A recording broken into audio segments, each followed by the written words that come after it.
Hello, everyone. Thank you so much for joining us. My name is Iris Colburn, and I work at the Museum of Contemporary Art as a curatorial assistant. It is a great pleasure to welcome you to today's program, a conversation organized on the occasion of Wendy Red Star's public art exhibition, Travel is Pretty, which was curated by Katerina Stathopoulou for Public Art Fund's Bus Shelter series. Next slide, please. We are thrilled to be co-organizing this program with Public Art Fund as part of the MCA's annual dialogue series, a series which brings people across disciplines together to discuss pressing issues. This year's theme is public, and today's conversation will offer insights into the making of Wendy's exhibition as well as its meaning in the public sphere. Continuing Wendy's long-standing interest in material culture, institutional critique, and archival research, Travel is Pretty features 12 paintings of parfleche bags displayed on bus shelters across Boston, New York, and Chicago. As someone who's followed Wendy's practice for many years, it's been a treat to stumble upon these works again and again, including right by the MCA. Next slide, please. On a more personal note, it's especially exciting for me to introduce this program and for the museum to be co-hosting this conversation. Wendy's work was recently included in our collection show based on a true story, which I helped MCA Associate Curator Banakatan organize. While the show closed this past August, we are very honored to have acquired Wendy's work, The Last Things, for the MCA collection. Next slide, please. Along with Wendy herself, we are fortunate to have with us Katerina Stathopoulou. In addition to curating Travel is Pretty, at Public Art Fund, Katerina has organized solo exhibitions of many artists, including Martin Gutierrez, Farah Al-Qasimi, El Perez, and Claudia Weiser. In 2021, Katerina co-curated the Thessaloniki Photo Biennial in Greece. Also with us today is Gaylord Torrence, Curator Emeritus of Native American Art at the Nelson Atkins Museum of Art and Professor Emeritus in Fine Arts at Drake University. Next slide, please. Gaylord's many exhibitions include Plains Indians, Artists of Earth and Sky, which featured Wendy's iconic Four Seasons series, and his 1994 book on parfleche served as an indispensable resource for Wendy's project. Gaylord, thank you so much for joining us. After some introductory words on Wendy's exhibition and the history of parfleche, Wendy, Katerina, and Gaylord will come together to consider Travel is Pretty in relation to ideas of public. We will conclude the program with questions from the audience, so please do submit your questions in the chat box as they come to you. In thinking about the dialogue series theme of public, and especially ideas of public space, it should not go unsaid that the Chicago region is situated within the ancestral territories of many Native nations, including the Potawatomi, Ojibwe, Odawa, Peoria, Menominee, Ho-Chunk, Sac and Fox, Kickapoo, and Miami, and that today Chicago is home to the third largest urban indigenous population in the US. The MCA itself is just steps away from Lake Michigan in the neighborhood of Streeterville. Like much of Chicago's shoreline, the museum sits on landfill. Constructed in the years following the 1833 Treaty of Chicago, this land has never been ceded by any Native nation to the United States. Now, before turning it over to our esteemed speakers, I want to extend my thanks again to Katerina, as well as Daniel Atkinson, the MCA's Manager of Learning Adult Programs, for their crucial work in making this talk a reality. Next slide, please. Thanks are also due to our colleagues across the MCA and Public Art Fund, to our wonderful AV team, to Wendy's studio, to our generous supporters who made this program and exhibition possible, and of course, to you all tuning in today. With that, Katerina, please take it away. Thank you, Iris, for the warm introduction. I'm thrilled to be here today to talk to Wendy Red Star and Gaylord Torrence about Wendy's work, particularly how it relates to the public realm. On behalf of Public Art Fund, where I am the adjunct curator, I want to thank the donors who made our exhibition Travel is Pretty possible, in particular Public Art Fund's board, as well as Bloomberg Philanthropies for being the presenting sponsor, and the Terra Foundation of American Art for supporting our exhibitions and this specific public program as well. I also want to extend special thanks to JC which is our partner for the Bus Shelter Exhibition Series, which is this fantastic platform to present groundbreaking contemporary artwork such as Wendy's. And a special thanks to Gabrielle Russell from JC who's really the heart and soul of this partnership. And of course, the MCA for hosting us today. And we're so thrilled that Wendy's work is presented in Chicago, Boston, and New York simultaneously. We can go to the next slide, please. Wendy and I started talking about an idea of creating a project together for the public space approximately 2 years ago in the midst of COVID. We actually didn't meet face-to-face up until about 4 months ago, I would say. So that's one of the interesting ways we've learned how to work in this very challenging period. And when we started talking about creating a project together for bus shelters, I couldn't have conceived of how blown away I would be with the outcome. And the approach she took really considered where these artworks would be placed, the fact that they would be placed outdoors in a public setting. As Iris mentioned, Travel's Pretty is an exhibition of 12 artworks presented on 300 JC bus shelters. And we have 150 works that are currently on view in Chicago, 100 in New York, and 50 in Boston. So each of the artwork repeats multiple times in each city. So Wendy's really playing with the language of advertising as well, which is typically seen in these vertical spaces. So for this project, Wendy explores Parfleche. We see two of the works she created here, and we can move on to the next slide, please. Parfleche are vibrantly painted rawhide bags, which were made by nomadic tribes of the North American Great Plains. These were carrying pouches that the Apsaluka and other tribes used to store and transport food and personal possessions. Next slide, please. They were painted with intricate geometric designs, as we can see here, and they really constitute one of the great traditions of imagery created by Native artists. Parfleche were traditionally made by women, and in addition to their utilitarian function, they serve as a creative means for self-expression. So I'd love to bring Wendy into the conversation, and because for me, one of the most compelling aspects of this project is that you created this body of work specifically for bus shelters in mind, particularly thinking of the metaphor thinking of the Parfleche as a metaphor for mobility and travel. So I would love if you could touch upon that a bit. Yeah, I just want to express thank you to everyone who is taking the time today to come and listen to us speak about this amazing project. So Katerina, it's been fun listening to you because it's bringing me back for how long we've been in dialogue and working on this project. And so everything was done virtually and also researched online to gain access because of the pandemic and those types of things. So when we first started talking, one of the things, Katerina, that you were wanting me to think about was each city and making works that would relate to those cities in some way. And I started thinking about, well, I want to do that, but I also want to ground myself within those places as well. And so then that's when I pitched to you that I would look into the cultural institutions that hold Apsaluka collections. And then from there, we reached out to those cultural institutions to get checklists if they have any Crow items. And then from there, I just started looking in what they had. And one of the things that jumped out to me right away were the rawhide cases.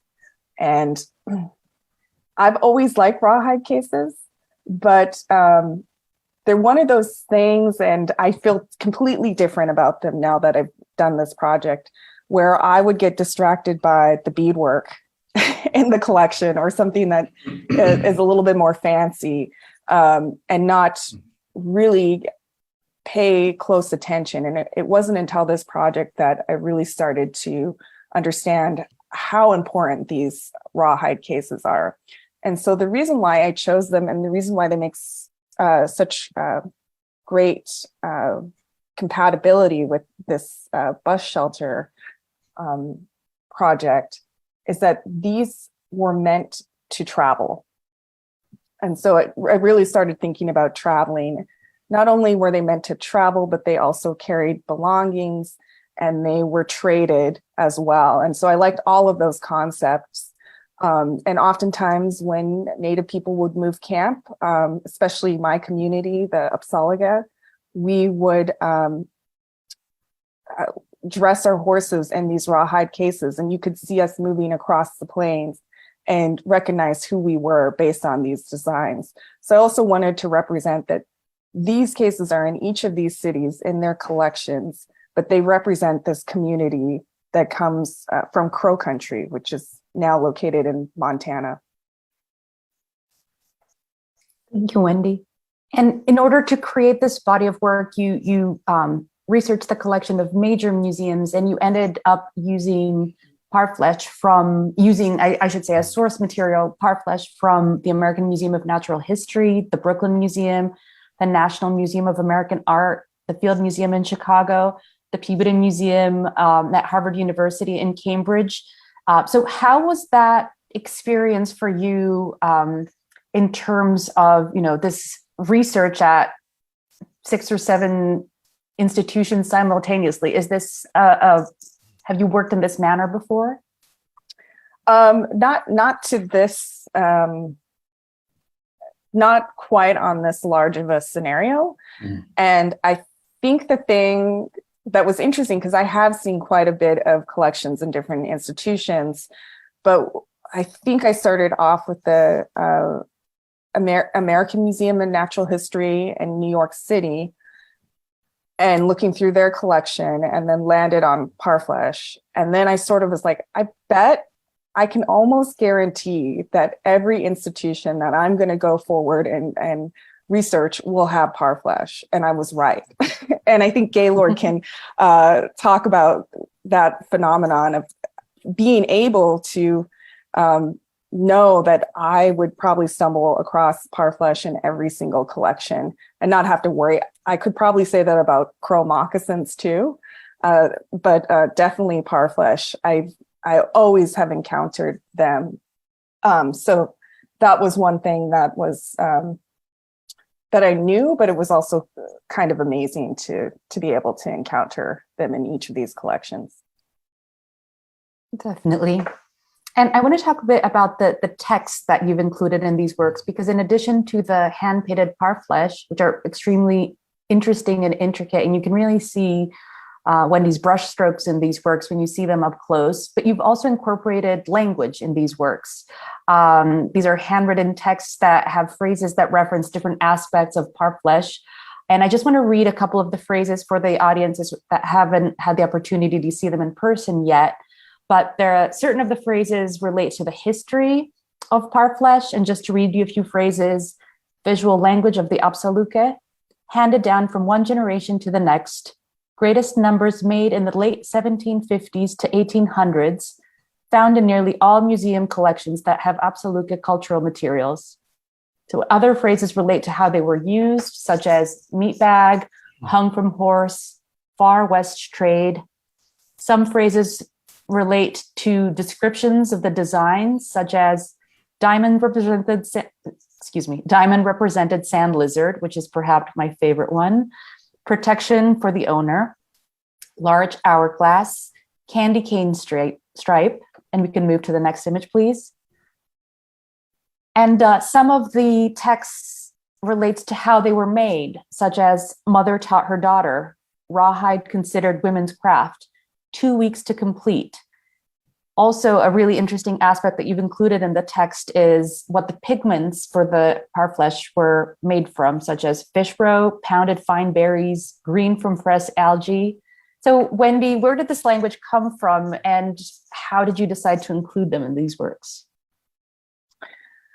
Well, I think I have to give credit to you, Katerina, for helping to, because in our talks back and forth, I very much, this was a learning journey for myself, and the things that I was discovering and getting excited about sharing with you, and wanting to figure out a way to share these things beyond just the visual imagery.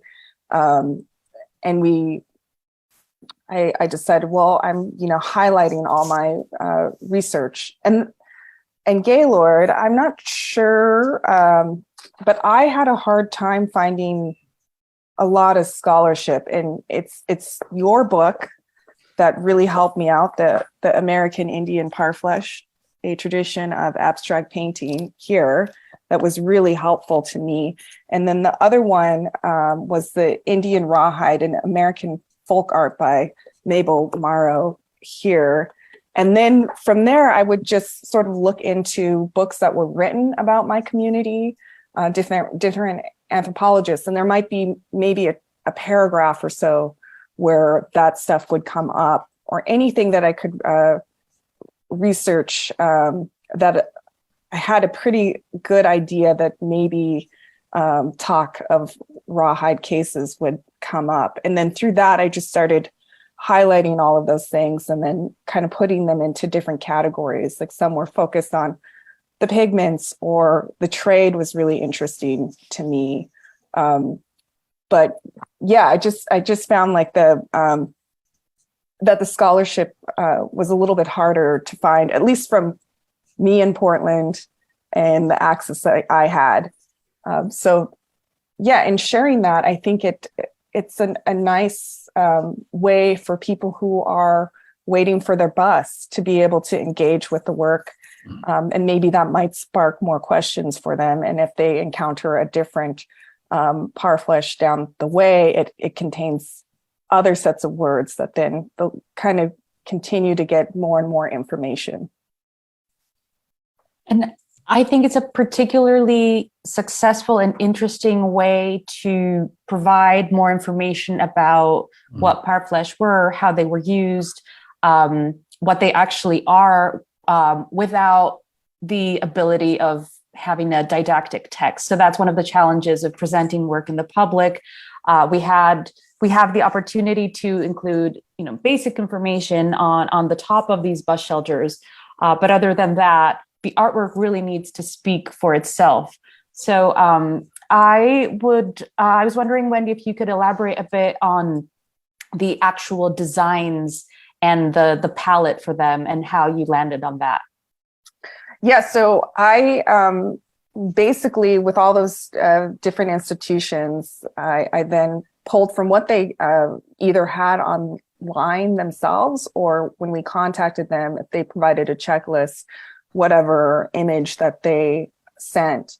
And basically these parfleche are all drawn from the photograph that the museum hired to photograph the collection. But in that, and I think this is important to say, like for instance, at the American Museum of Natural History, when I typed in parfleche and went to the Crow collection, there were some parfleche that clearly weren't Crow. But I gathered, I think, from all of the institutions combined, I think over 20 parfleche that I did make paintings of. And so for the Public Art Fund, I included 12 that I thought were pretty safe for me to say that were actually Crow. And so there's some interesting things of why, some of the parfleche that aren't Crow are cataloged in the Crow collection. And one of those reasons, there are multiple reasons why that might happen, but one of the reasons could be that it was traded, and my community got like a Nez Perce parfleche from trade. And I really like that idea, because then it was collected from our community by whoever, and then ended up in the collection. But that is very much the story of that parfleche now. even if it is like Nez Perce. It now has, the origins of Nez Perce to Crow and then into the collection, which I found really interesting. Could we go to the next answer your slide, question? please? Yes. Okay, thanks.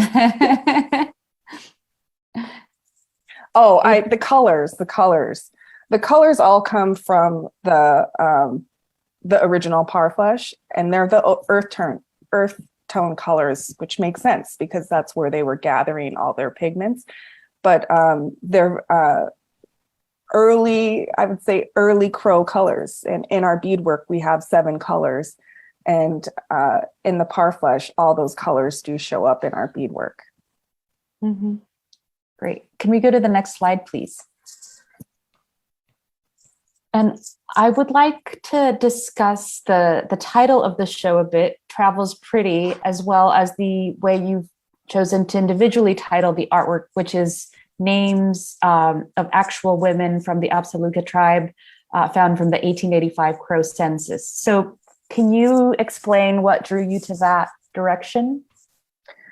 Yeah, Travel's Pretty is a name that I came up with, but it's very, I change between Crow and Absaliga, so you'll hear that Absaliga is how you say Crow in the Crow language. But Travel's Pretty is very reminiscent of the names that I was coming across in the 1885 census. Mm-hmm.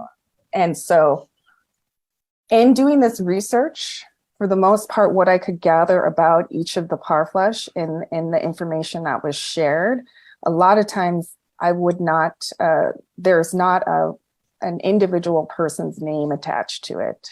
The maker is unknown. In rare cases, it is known, and that's super exciting. And since so many women have produced these, I wanted to honor the Crow women by including names with each Parfleche, giving them a title of a Crow woman's name from the 1885 census. And so I chose names that all have to do with travel or even making of Parfleche or painting. And so all the names have to do with something that is resembles anything that has to do with Parfleche. So this one is brings her things, or brings things herself, brings things herself. And I just really love that because clearly some of those things are coming in Parfleche, but these names are so great. So it was an opportunity for me to honor makers in a way, even if they didn't literally make that Parfleche, but to honor them in that way. Wendy, I don't know if you noticed that, but in this installation shot, there is a woman who's bringing her own things. And there she is, yeah. And I actually think that's a coincidence, but once you register on the title, then inevitably you notice the woman as well. Yep. I think awesome. At this point it would be great to bring Gaylord into the conversation as well. We would love to hear more about the history of Parfleche and the making, and maybe you can advance the slides, please. Thanks, Painted Katerina. red shows. Next slide, please.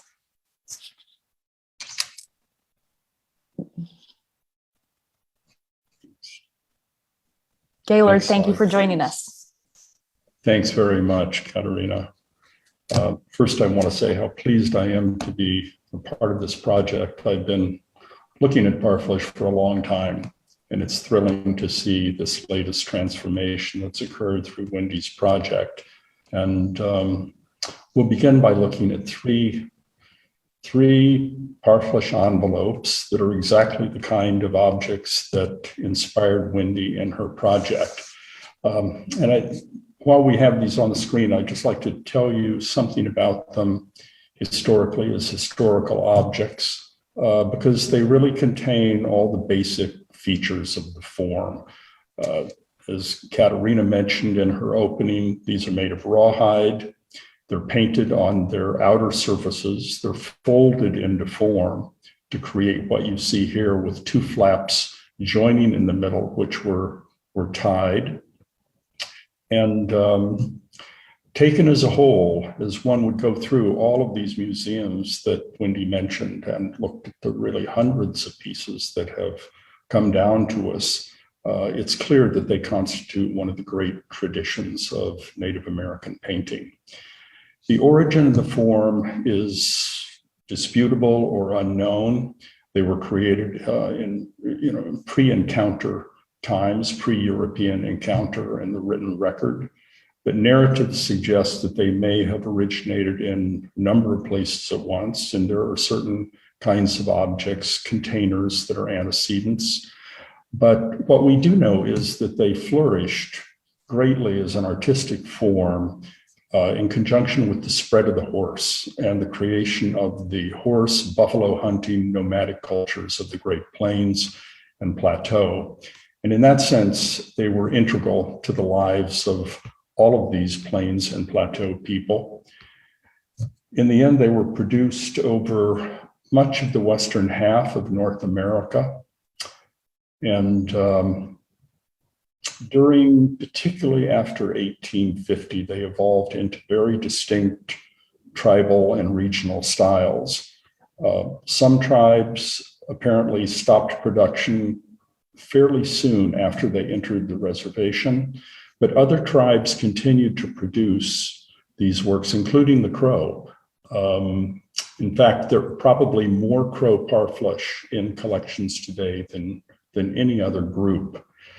And as packing cases, they were a relatively simple yet perfect design. They're expandable as you put more into them. They're unbreakable. They're water resistant. And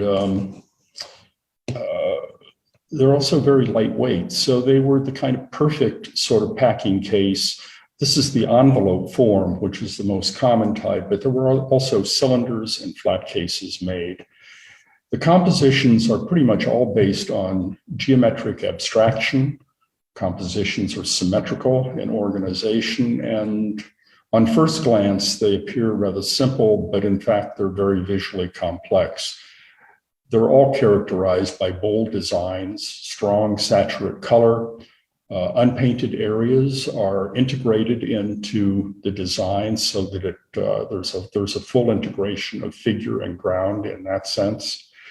Most designs are visually active in relation to figure-ground relationships. In other words, there can be, as you look at these objects, there can be a visual reversal of the motifs and the background. For instance, the image on your right, you look at it one way and you see two red diamonds in the center. You look at it another way and you see 4 hourglasses. And this can shift back and forth depending on the perception of the person who's looking at it. There also, drawing is an element within these images. You can see the fine outlining here. And in Crow cases, this outline can expand and contract, which activates the image even further. But there is this dynamic between the energy of drawing and establishing the linear structure of the design in conjunction with these really vibrant and beautiful blocks of color.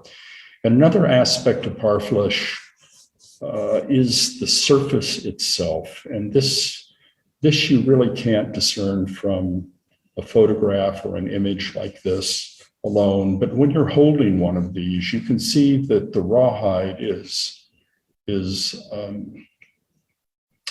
it's vaguely translucent, and the pigment has soaked into the rawhide to a degree. And the result is that these objects have a tremendous sense of life about them. They're not flat and dull.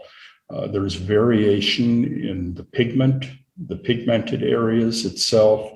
And then the rawhide has this very beautiful, creamy quality in itself. So these are very, very rich objects, visually and tactily. People wonder about the meaning of the designs, and that's a complicated subject. But I would just say that, like many Native American material objects and works of art, they're never far away from spiritual associations. Early narratives tell us that these objects were conceptually related to the bison. As Wendy said earlier, some of them are protective images. And there are others that relate to the turtle, which was a woman, a creature, an animal, very closely connected with women's sacred power. So all of these things appear and they vary according to the intention of the maker. And I would also mention that there were some forms that were used exclusively for sacred objects, and occasionally parfleche will appear in ceremonies. Next slide, please. This is a wonderful image by the Cree photographer, Richard Throssell, who produced an amazing body of photographic images on the Crow Reservation in the early 20th century. And you can see very clearly here a woman in the act of painting a parfleche. She's under a sunshade. Her assistant is kneeling nearby. And the sunshade is not simply to keep the sun off the maker, but it's really to protect the parfleche, because these, without going a great deal into technique, these were painted when the rawhide was still slightly damp. And there was very much like a sheet of watercolor paper. And so the maker was working against time. Out on the plains, it's dry, there's wind, there's sun, and over a period of a few hours, really, the rawhide could dry out. So it was important to have the painting begun and completed in a fairly brief amount of time. So oftentimes assistants were there to help mix the paints and aid in other ways as the artist produced the work. And something else when you look at a parfleche, you probably would first assume that these objects were made and then they were painted, or they were created in their form and then painted. But actually the reverse is true. The hide was painted while it was flat, staked to the ground, a few inches above the ground. And as you can see, she's working on one panel, and far away from her is the other panel that, when the parfleche was completed, would be joined together to create the overall image. So the artist conceptually was holding this in her mind. She knew what the result of the two panels joined together would create in terms of a continuous form across the entire shape of the object. It's really quite wonderful. I don't know how they did that. That blows me away when I see that. Experience, and also I think a particular way of thinking. Mm-hmm, but certainly a knowing in the mind what the finished object would be before anything was actually begun. And this is not only true with parfleche painting, but you can see it very dramatically in the weavings of the Dene, the Navajo, where a woman started at basically one end and wove the entire textile from top to bottom or bottom to top, knowing what the overall piece would be compositionally, even though it had to proceed very slowly. Comparatively speaking, these paintings occurred rather quickly, and I think the energy of that is reflected in a lot of the best paintings. Next slide, please. Wait, before we move on, I'm sorry, Gaylord, but I just can't get over it. In the bottom left, the canister with the white guy on it. Yeah. I feel like that's where a lot of their tools, their pigments and stuff are in there associated to the making.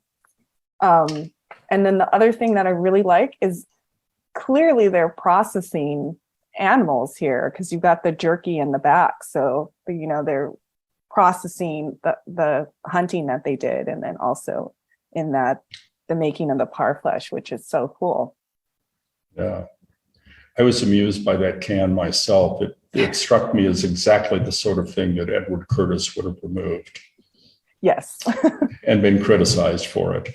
No, it's sort of a wonderful element. And you can also see to the painter's left, you can see a piece of hide on the ground with an image on it. And it's basically the second parfleche, because most of these envelopes were made in matched pairs so that they could be packed on each side of the horse. Could we have the next slide, please? Yeah, this is a amazing photograph by an unknown photographer taken sometime between 1880 and 1900 on the Crow Reservation. It's simply titled Crows, and it shows, it's a perfect photograph of a travois, and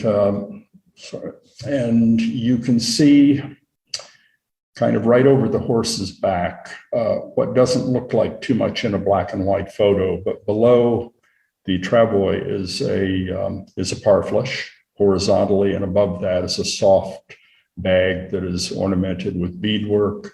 There's a rawhide crupper on the horse, which is also made of rawhide, a form of parfleche.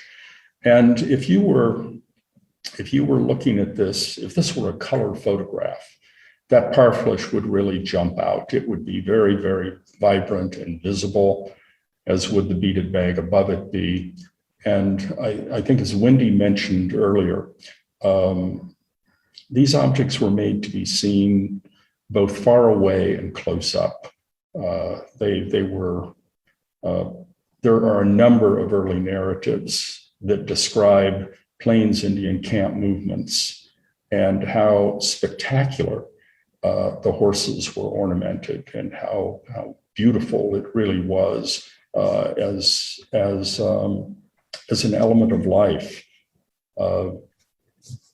And as I tried to explain, they're beautiful when you hold them in your hand. They must have been wonderful as ornaments within the teepee or the lodge.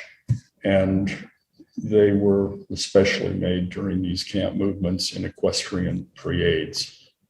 And this is still ongoing today. And next slide, please. Image. Here you can see a little bit better what I was trying to describe with the parfleche below. Back horse. And this isn't curly. It's a Frank Reinhardt photo, but that definitely isn't Curly, the sole survivor. So I wonder who it is. So do I. And Curly is very handsome. Not saying that this guy isn't handsome, but there's a big difference. Gaylord, look at his moccasins. What tribe do you think those are? Blackfeet. Blackfeet, interesting.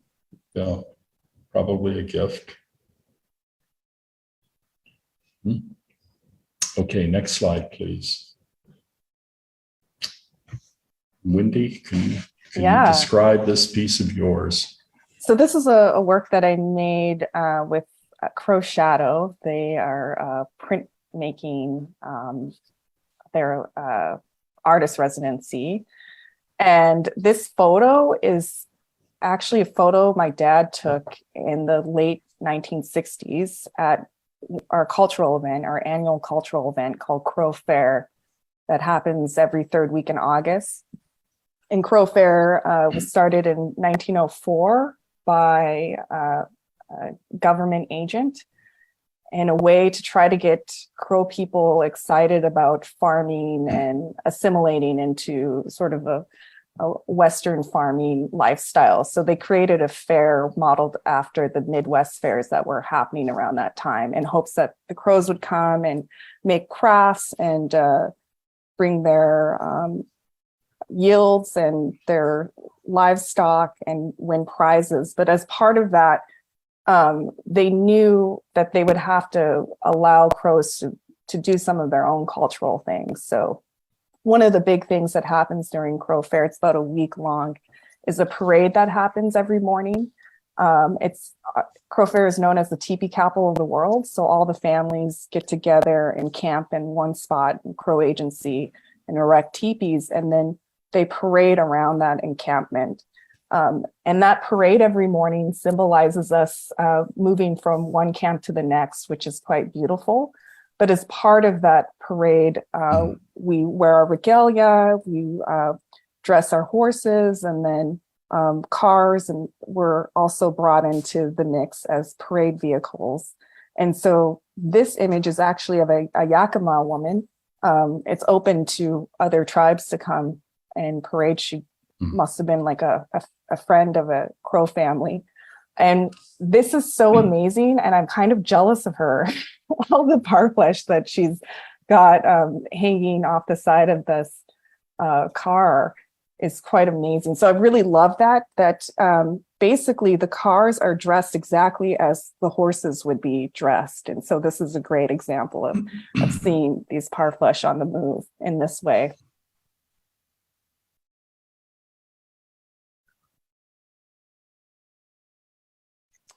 Next slide, please.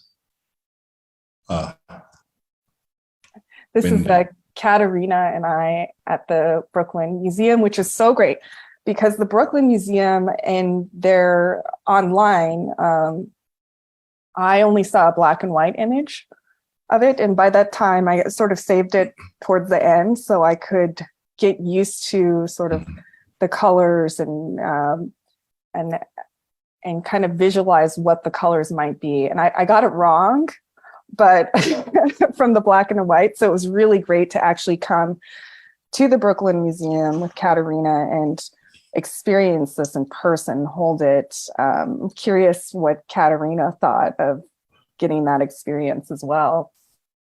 It was fascinating for me. I had never seen a parfleche up close before. I didn't know what parfleche was, to be honest, before we started, before you introduced me to this project.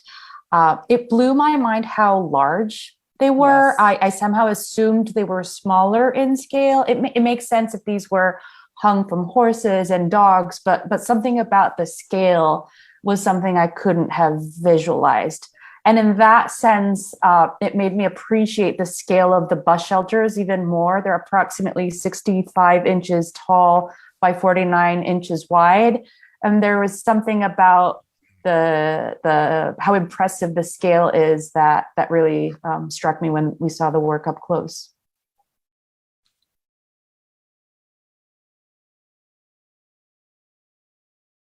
Next. Did we advance the slide? This is an example of a parfleche that was, I think this is the Natural History Museum as part of the Smithsonian's collection that is actually in the Crow.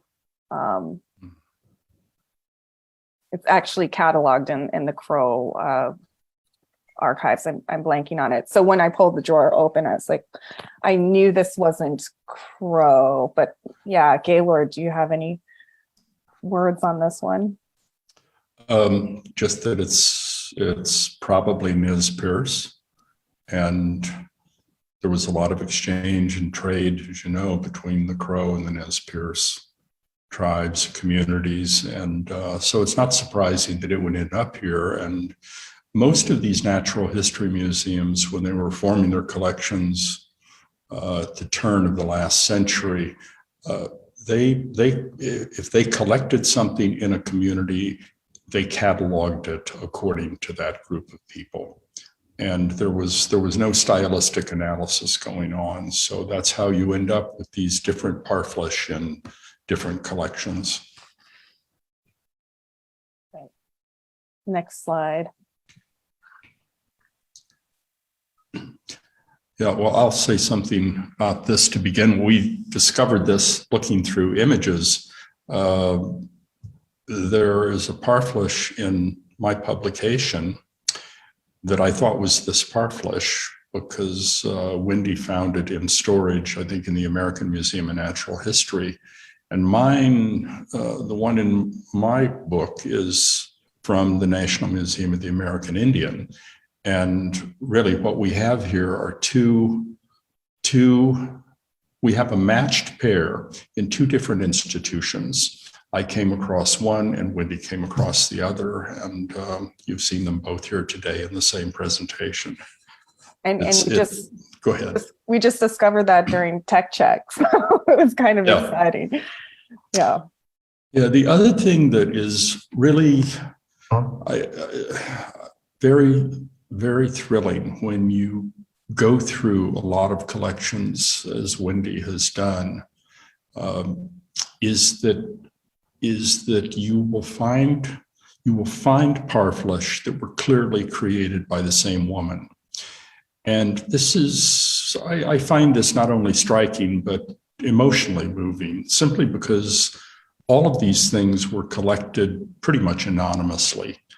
They were collected as utilitarian objects, object types, and no one seldom asked the name of the maker. But as you're moving through the collections, you will find works that were clearly made by the same person, by the same painter, the same artist. You can tell it's as clear as handwriting. And that kind of experience really brings you face to face with the artist and the time. And I think it only adds richness to what we know about this entire tradition. Absolutely. So next slide. Well, I'd love to have you talk about the incised cases on this one, Gaylord. Okay, well, what we have in this image is what's called an incised parfleche, and Wendy's interpretation. These are both Crow. The one on the right is from the Denver Art Museum, I believe, and the one on the left is from the Field Museum. And this is a rare type of parfleche where the maker would use the unfleshed side as the outer part of the folded envelope, which is with bison hide. It's a dark kind of caramel or chocolate brown in color on its surface. And if you scratch through it, you find a lighter layer underneath. And that is exactly what these women did. They would scratch out their design and then essentially etch away the design that you see that was rendered only as a light and dark image, but identical in terms of its compositional structure to what was done in painting. They're rare and have a particular kind of beauty in and of themselves. They seem to, like, do you think that they would take longer or would they be faster than the painting? I think they would take a long time. That's what I think. Yeah, that's interesting. Scrape that away. To keep that wet. Well, actually, these may have been done when the raw hide was dry. Okay. You know, because it's in a sense, a very different process. And I've always assumed that they were done when the rawhide was dry and stiff, but that may not be true. I don't know. Okay.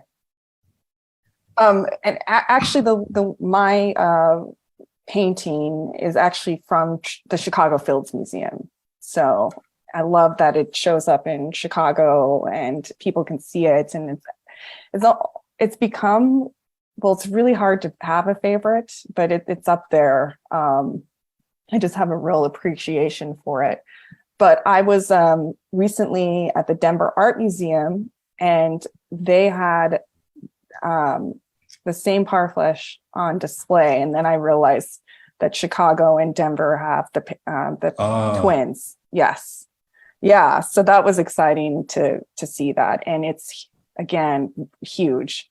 I think it's bigger than the one that we were holding at the Brooklyn Museum. So that was also surprising. Yeah, the really old pieces tend to be larger. They do. And okay. There are some that were made from nearly the entire hide of an animal. Wow. And they were quite large.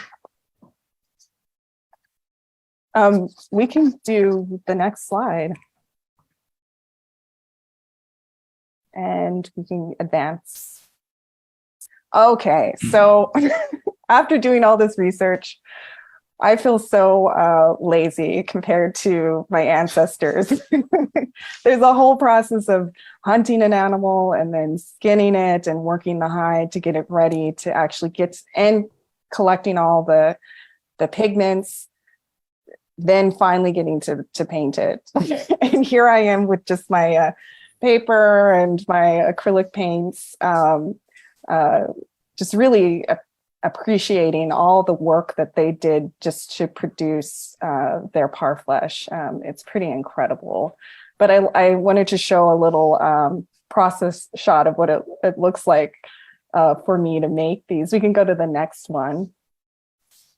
And then one of the things that I did was I cut each parfleche out when I made them. And they're on this sort of thinner Japanese paper. And I really like the way the paper reacted to the paint and sort of made it kind of like the way that rawhide sort of warps and does things sort of out of the maker's control. So I really did like that aspect.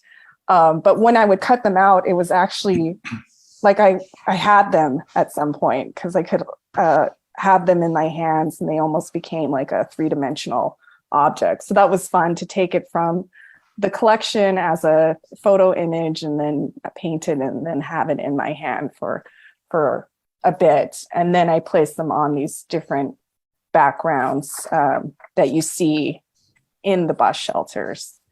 In the process of doing this, I was talking to my dad, who's Crow and lives on the Crow Reservation. And I asked him what his like first memory of parfleche were, if he had any memories of that. And he said he has an early memory when he was about 5 or 6. And his grandmother had a parfleche and he would go into it and she kept her Fig Newtons in there, her Fig Newton cookies. And he would steal her Fig Newton cookies and she would like catch him. And he would say to his mom, "How come grandma is so fast?" And she would get after him. But I thought that was pretty funny to hear that she was storing her Fig Newton cookies in there. And that's what my dad's memory is of parfleche. We can go to the next.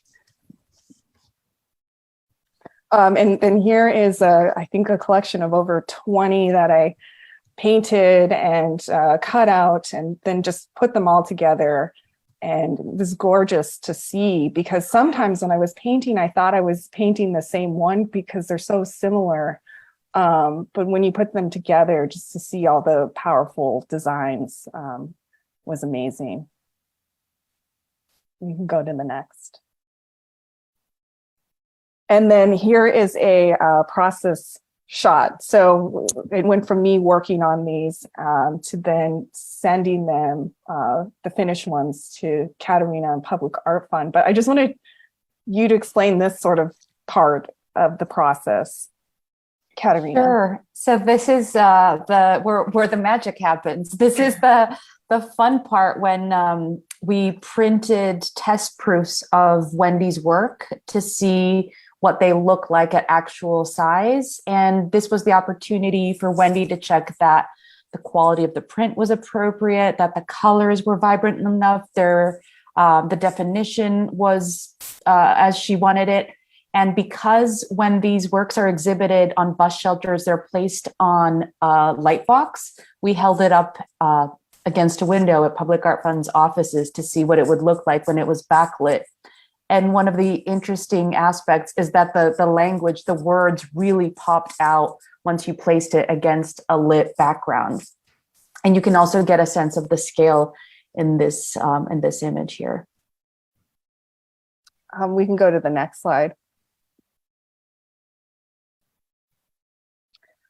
So here's just 2 more images from the Public Art Fund project.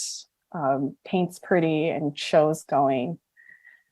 And, for me, I was just thinking about the self-esteem of Native people And I always like to think of like young Wendy Red Star and how important and powerful that would be to see these on these bus shelters as a young Native person, and how I would feel a sense of belonging. And I hope that that has come across for the people who have come into contact, but also that these are, for the most part, in storage. They're in the dark, in those institutions, in those cities.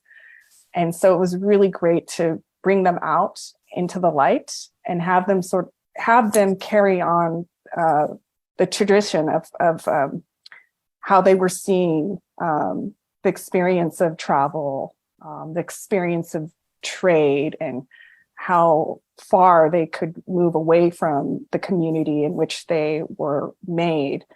And so it's been a really exciting project to think about that. And I know also for my community, I'm in Portland, and I know there's crows in Chicago and New York and Boston, and for them to come across and right away know that this is crow based on the designs, and have that sense of belonging as well. And then our last slide, move to the next one. And these are where all the bus shelters are that have the artwork. Katerina, so if you visit Public Art Fund's website, publicartfund.org, under exhibitions, and you go to Wendy's exhibition, we have maps of the 3 cities, and the little Google marks.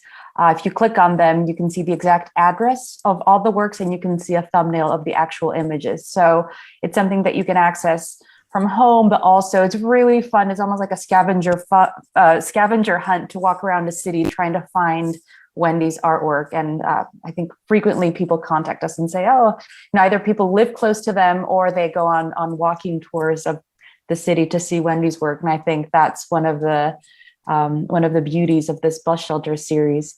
But before we show the video, Wendy, I've been thinking a lot how with this project, you really bring in the parfleche outside the museum walls where many of them are currently housed, and you've reimagined them from the city and these larger than life compositions that are really celebrating the history of the objects, but also the makers.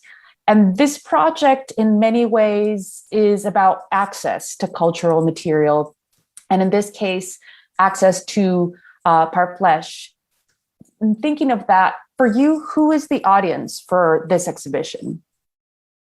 It truly is the public, whoever encounters it. And I think that's one of the reasons why I really liked working with the rawhide cases, because that's exactly how they functioned. They were out in the world, and anyone who encountered them got to experience them. So I think just that concept worked really well for this project. And one of the aims of this exhibition is to bring art to as many neighborhoods as possible in the cities where we're able to exhibit the works. We tried to focus on underserved neighborhoods that might not have access to art as certain other neighborhoods do. We also tried to place the artwork close to the cultural institutions that Wendy worked with, which is, in an ideal world, someone can see the works inside the museum and in the streets as well. And we also tried to place works where Native populations, where there are high numbers of Native populations, in hopes that they would see these works out in the wild, as we like to call it. Wendy, for you, what are the challenges of working in the public? Oh, well, it was a completely new experience. I really do think of this as like my first major public artworks. And I think for me, it was really about finding a concept that makes sense, that would conceptually make sense for me as far as what that meant, the public and the bus shelter, and what I thought would be interesting to see see in your environment. And so all of those things I was thinking about when I came to the conclusion that the Parfleche incorporated all of those aspects. And so I think that was the challenge. I really wanted to make something that made sense in all those scenarios. Right. In the conversation we have, you describe these works as markers of your community. Can you elaborate on that? Yeah. You know, as we did see examples of like Parfleche that are in the Crow collection that aren't, I right away know that that's a marker of another community's work, and it's exciting. And so wanting to do a work that specifically relates to each of these cities, but also grounds me as a Apsáalooke, that is why I chose these Parfleche, because they are signifiers of my community. They're sort of like, you see them, and I relate to it in the beadwork that we wear now, that I wear now, which is all Crow designs and Crow colors. And when I'm at a powwow, I can see like somebody from who's Cheyenne or Lakota, and based on what they're wearing and the patterns and colors that they're using, know that they're from that community. So just wanted to, you know, say that I'm Apsáalooke, and through these designs and patterns that are used on the Parfleche, and that these are in your cultural institutions. So they are there, but they come from this community. Thank you for sharing that. At this point, we would like to show the video clip, please. In doing this project, I did a lot of looking at the different books of scholarship. So each of these paintings in the background, I've written different details that stood out to me that I highlighted through the research. And I can't help but think about the eyeballs that they use to protect the pigment, cactus juice also as a varnish, or how widely these were traded and would end up in other tribes' hands. When I think about the Parfleche, it's a really pleasing geometric design. It's just super visible. And it's exactly what I remember my grandma saying. She said to make sure your designs are simple and large so that when you're seen from a distance, people can see it. The thing that excites me is it's like resurrecting these Parfleche and the way that they were utilized to be seen at a distance in movement by different communities. And that whole aspect of this project conceptually was totally new for me, exciting. And for me, being Crow, I'm like, that's exactly how these things are meant to be seen in the world.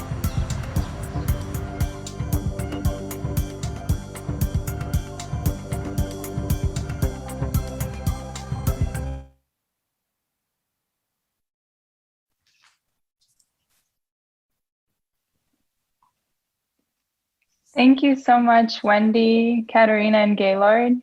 It was such a pleasure to get a peek at the intense process of making both your exhibition and the Parfleche works. We have a few questions, and if I may, I thought I'd start with one of my own. Wendy, I know tactility and touch is very important to your approach to archives and to historic materials. So thinking, for example, about your series 1880 Crow Peace Delegation, you trace over images of Crow men with red ink. I'm wondering, how does this interest in tactility and touch inform this project? One that you spent a lot of time looking at historic work, thinking about how they were made, which Gaylord has beautifully elucidated for us today, to make a project that exists within the public sphere. As soon as I landed on Parfleche, then I was like, wow, I can't believe that I have sort of been blind to these objects for so long, because I started to realize that these are so incredible, so powerful, and what a collection of works that showcase Native women's painting. It's amazing.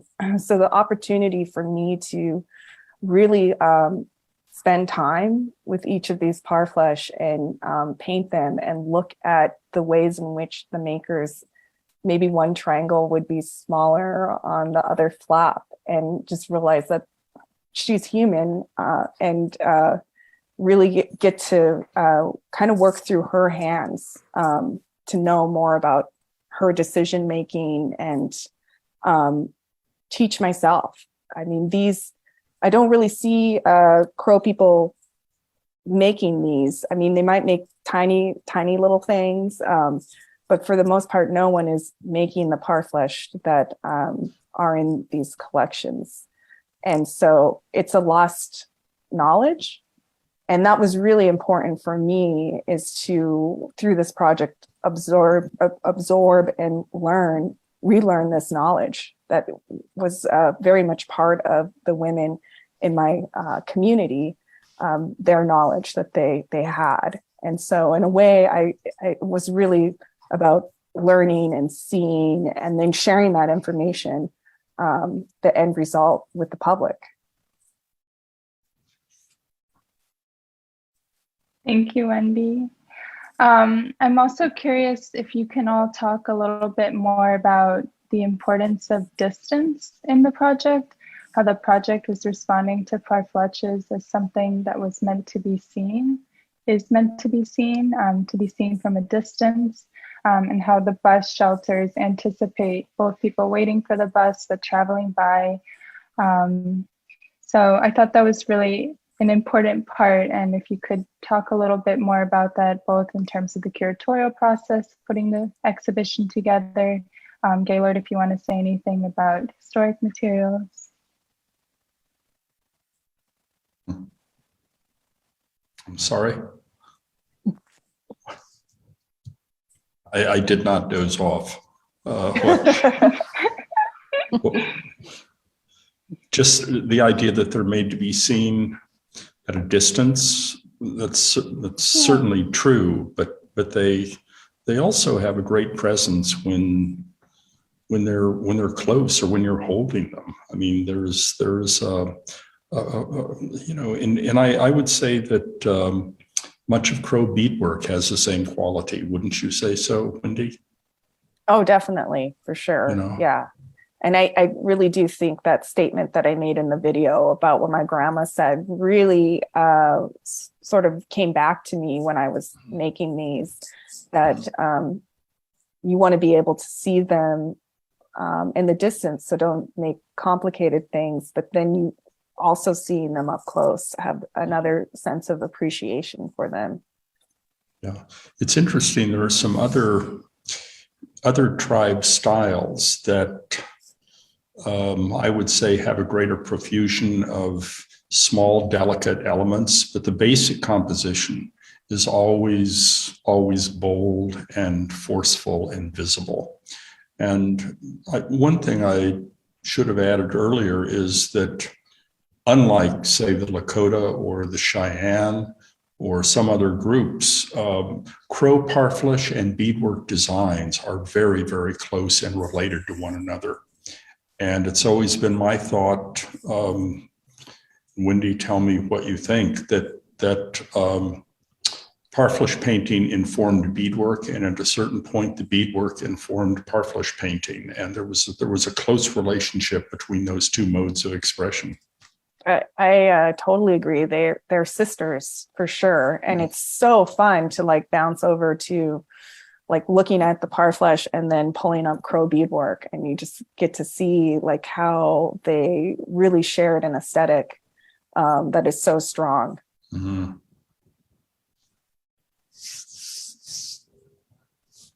Thank you again. I feel like I could listen to you chat all day, but with an eye on the time, maybe a good way to end is to ask Wendy, you mentioned this is your first time working with a public exhibition, presenting your work on a large scale in the public. How do you think this will impact your work moving forward? And Katerina, has this changed anything about your approach to public? And Gaylord, I know you're at work on an exhibition for the Heard Museum on Southwestern Parkfledge. So if there's anything you want to share, don't give too much away. But yeah. Not at this point, except we're exploring in that the Parkfledge traditions in the Southwest, which have really a kind of different trajectory than what occurred on the plains. Although, let me just say that much of the project has to do with the history of the Rio Grande Valley and the interaction of Comanche and Kiowa, Cheyenne, and Arapaho peoples with Pueblo peoples and colonial New Mexicans. That sounds awesome. I would say that through this project, it's been a real joy knowing that it's has access to anybody who is walking down that street or catching the bus or driving by. And that's something that is totally new to me versus I tend to exhibit a lot in museums. And even though those are public institutions, not everybody can make it to the museum. So I really appreciate this opportunity to reach people who might not go to the gallery or a museum to see the work. And I think it's so important to have that, and that this is a perfect work and focus, the Parkfledge, because they are a public, sort of a public element comes from them, and that their history is embedded in that as well. So yeah, it's just been a really great honor to know that so many people get to experience these and in their history and where they come from. Well, thank you. Oh, go ahead. I just wanted to add that from my perspective, the educational component to Wendy's approach was really important and really affected my understanding of these utilitarian objects, but also how Wendy tied it in the visual component of making these markers identifiable and recognizable, and the way they're placed primarily on bus routes whenever we can. So hopefully people can see multiple at the same time. I really hope that that these are really ingrained and embedded in the public's mind, and that they will be curious enough to visit museums or research them themselves. And if nothing else, to educate them and learn something about a cultural material that they might not have been aware of. Well, thank you. Thank you, Wendy, for this incredible project. As I mentioned to you, every time I feel a little lost in Chicago, I see your work. So thank you all, and thank you to all for joining us. We hope to see you again at the MCA soon, or wandering the streets, looking at Wendy's work. All right. Have a great day, everyone.